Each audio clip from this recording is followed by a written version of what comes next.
This is Locker Room Rewind, brought to you by Chunky Gnomes Insurance. Here's Ryan Reynolds and Jaydon Hart.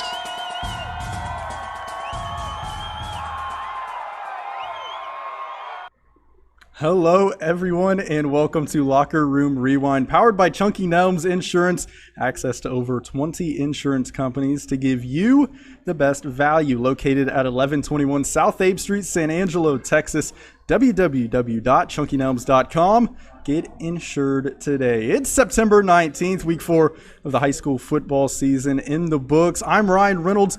Yes, I'm a talking head today. I accidentally wore green with the green screen, so I promise I'm not some kind of wizard. But I just now noticed that, actually. I'm Ryan Reynolds alongside the actual wizard of high school football, Jaydon Hart. Also joining the show today, Grape Creek Head Football Coach Tanner Thiel, the real deal, as we like to say. Coach, thank you so much for coming on today. It's always good talking to you. Hey, I appreciate it, Ryan. Jaydon, thanks for having me on. It's an honor. I'm excited. Never done a show like this before, so let's keep the expectation levels low. Hey, the expectation's always low when I'm involved with anything. Like, let's be real. Maybe let's keep the questions to multiple choice, maybe some true false, and we'll be all right. So week 4 of the high school football is not a thing anymore. It's a thing of the past. But, of course, left some lasting impacts. Jaydon, I always like to ask you this question to kind of start off the show because you're extremely in tune with kind of what's going on around here in the Concho Valley. Some of your thoughts. Pretty crazy week 4. I'd say my big – I guess if I were going to give like a surprise of the week or anything like that, I really thought Lakeview was going to beat Snyder.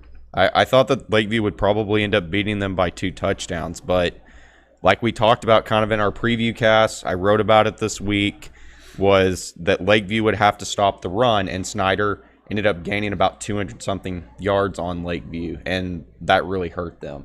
And you know, Lakeview's offense normally being what it is, they still threw for 300 yards, but not converting on 4th downs killed them. They had a drive. I think they drove 99 yards and ended up getting stopped on the 1-yard line. So, you know, I was disappointed in Lakeview. I thought that was a winnable game for them.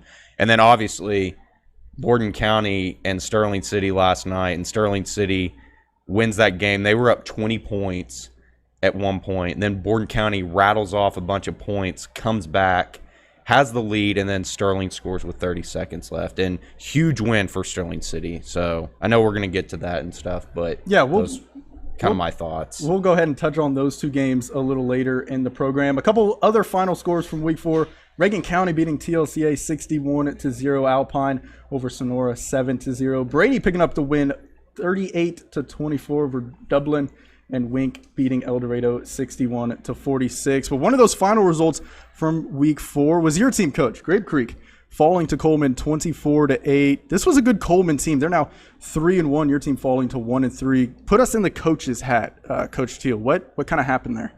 Well, you're exactly right. Coleman, they're a good team. I mean, that's the reason we scheduled them is we know Coach Elder is always going to put a good Blue Cat team on the field, and they're big and they're physical, and that's kind of something we wanted to see before we started district play. And so we knew what to expect. First half wise, we came out and defense played a great first half. We held them to 3 points at halftime. Offensively, much like last week, we started slow. We kind of picked it up in the second half, but you know, it was one of those deals to where honestly the score. The game was a lot closer than the score showed. We were, like I said, down 3-0 at halftime. We come out the second half. We muffed the second half kickoff. They recover. They go down and score. So it's 10-0, and then we kind of get a drive going. Some penalties, some holding calls, moves us back. We end up turning the ball over on downs. They score on a quick. Just a deep pass, and we have good coverage. It's just a great throw, a great catch. So it's 17-0, you know, kind of in the blink of an eye. But we kind of weathered the storm, drove down, we scored. We made it 17-8 at the beginning of the fourth quarter. And, you know, it's just kind of one of those deals. They drove down and scored to make it 24-8 with about a minute left. And we were driving. We got it down to about the 25 when time ran out. So it's just kind of one of those deals to where, you know, offensively, if we don't sputter in the first half, we're right there in the ball game. Well, y'all are 1-3, but it really has been just it's a 1-3 that, you know, a couple of things we talked beforehand about just kind of the little things and how all the little things add up. But, you know, defensively, you guys have looked really good. You said just trailing by 3 going in the half last week. You know, TLCA, that was the win you guys had. But Stanton, you guys right in there. Cristobal, a team who no doubt has talent and should be a threat into a Division II. You know, you guys hung in with them, had the lead going in the fourth quarter, and then, you know, only lose by 5. Right. So, you know, while y'all are 1-3, it seems like this is a much improved football team than what you guys were last year. Without a doubt, and that's kind of, you know, there's been some silver linings to every game. You know, even though, you know, we talked last night to the kids and we are 1-3, but we don't feel like our record is an indication of how good we are. And like you said, we ball bounces our way here or there. You know, we could be a 3-1, 2-2 football team right now. So, you know, but with all that being said, it is non-district, and told the kids last night these games don't necessarily count. They just prepare us for district play. And yeah, it is non-district. Next week, the final tune-up before District 2-3A Division II play begins. You guys travel to Early, who is 2-2. What are you kind of looking forward to of this final game of district, and what do you kind of make of this Early team? Well, to be honest, this is the first time since I've been at Grape Creek we've played Early, so we don't really know a whole lot about Early. Just looking at them on film, they're athletic. They've got some good-looking kids. I mean, they've got some size, they've got some speed. So it's going to be a good test for us. You know, it'll be another thing that, you know, each week we kind of we look back and see where we need to improve, and you know, being a new offense and stuff like that, we've had to move some people around and kind of find the right configuration to be more successful each week. So it's just another one of those to where we're trying to find the right fits and the right spots, and we feel good going into it. Early favored by 13. Do you tell the kids that to kind of light a fire under them? Does it mean anything? Oh, absolutely. We do that each week because, you know, naturally, you know, Grape Creek in the past, you know, we've talked traditionally is not a powerhouse of the Concho Valley. You know, we're usually, you know, the underdog, and we accept that role, and it's okay, and it's a motivator for our kids. And just like, you know, we were TLCA's homecoming, we're Early's homecoming, you know, and we tell the kids, you know, there's no better feeling than spoiling somebody's homecoming. You know, nobody likes to get beat on homecoming. So we definitely use that as a motivational factor. Yeah, some of the funnest teams to watch, too, are the spoilers. I mean, you look at college football. Pitt always seems to be playing spoiler. But no, you guys going to Early next week 5. Taking a look ahead to district, though, you guys, it's a tough district, 2-3A Division II. Ballinger, Bangs, Ingram Moore, all 4-0. What do you think this team needs to improve on, you know, going into district? And what do you just kind of make of this district as a whole? No, you hit the nail on the head. It's a really good district. It's a challenging district. I mean, from top to bottom, it's a very competitive district. Ballinger, definitely the front runner. Coach Lipsey's got stuff going on at Ballinger. He's got a lot of kids back from a really good team last year.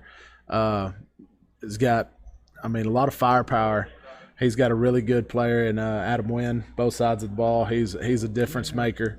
So Ballinger's definitely, you know, the top dog that we're all kind of chasing. And then Coach Maxfield's got Bangs looking really good. So it's one of those things that every Friday night when district rolls around, you're going to have to bring your A game because anybody can beat anybody in this district. You know, you kind of look at, like, the district, and again, I reference back to stuff that's happened off of the camera, but because we do talk, you know, it's not like we just come in here and sit down and then just, hey, okay, now, like, hey, coach, how are you doing, you know? But, you know, like, seriously, one of the things that I guess through 4 weeks now kind of have a measuring stick, so to speak. Like, Brady played the common opponent with TLCA and then Coleman. Right. You know, and they lost that game against Coleman. Right. Last week. It was one of those deals where Coleman just comes back. Right. And then, you know, you look at Sonora, like they've played 4 good quality opponents. Right. And while they're 0-4, it's like, really, what can we make of exactly what Sonora is right now? And maybe next week will be kind of the telling test when they play El Dorado. Right. And then Ingram Moore's 4-0, but, man, what do we make of the teams that they've played? So I guess from y'all's standpoint, y'all are like right in the mix in my eyes. Like, and I'm assuming that you kind of feel the same way with that. Yes, sir. Absolutely. We tell the kids each week that, you know, we feel like we're a playoff team, you know, and it's something that we can prove from week to week that we belong right there in the mix with these other guys, and you know, we feel like if we continue to improve, we're going to be playing our best ball when district rolls around, and that's our goal. What would you say is the biggest difference from last year's team to this year's team? I would say buy-in. The kids have bought in, and we had even with the COVID stuff this summer, we had a really good summer.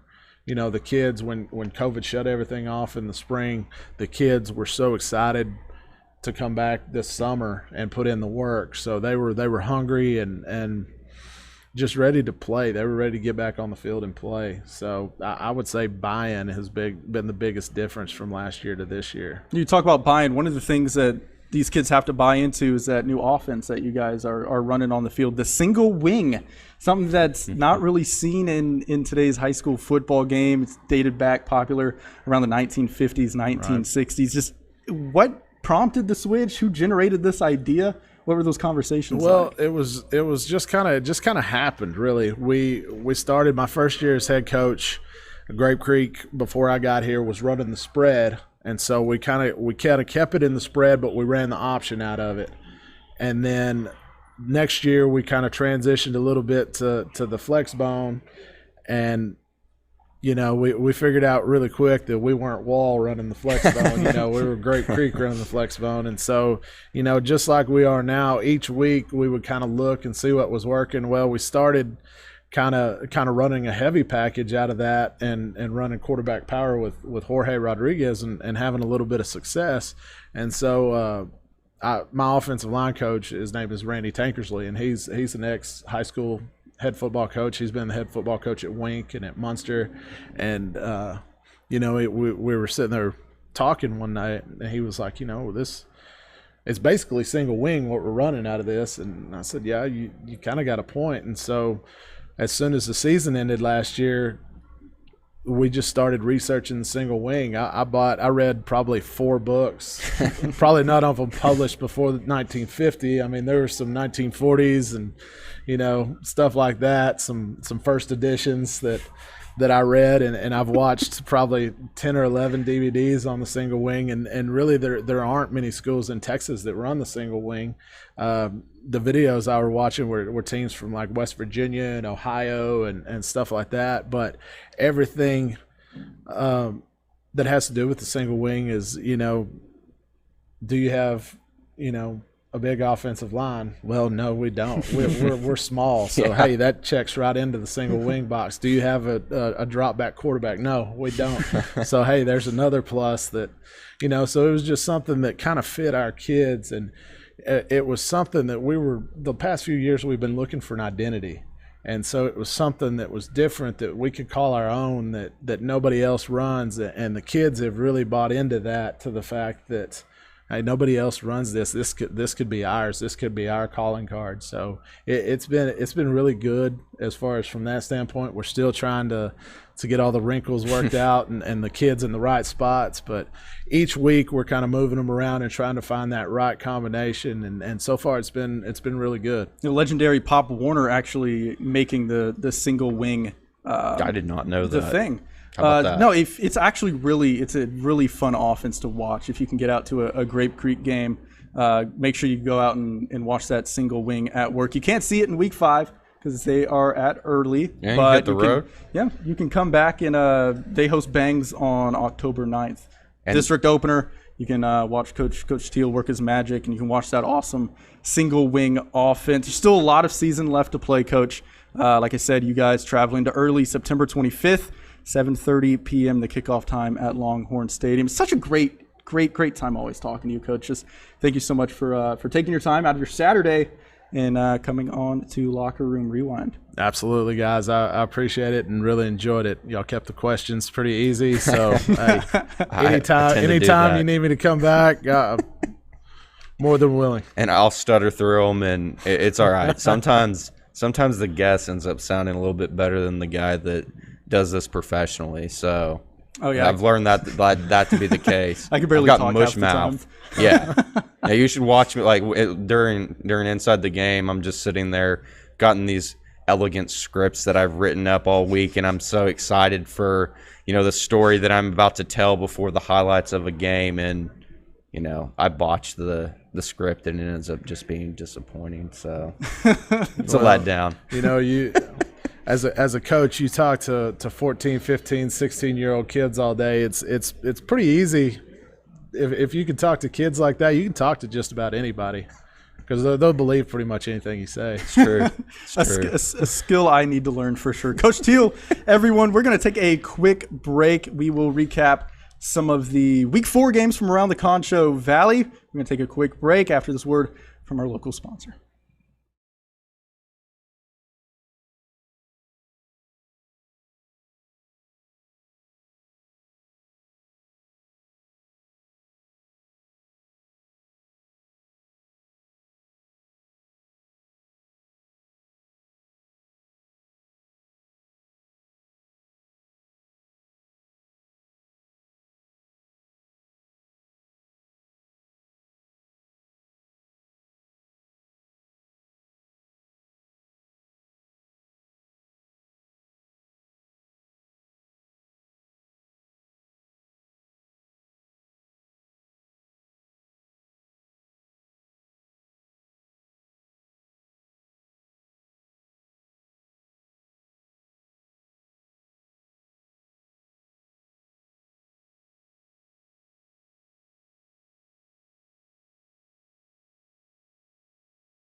Welcome back, everyone. I'm still a floating head. This is tripping me out. If it's even close.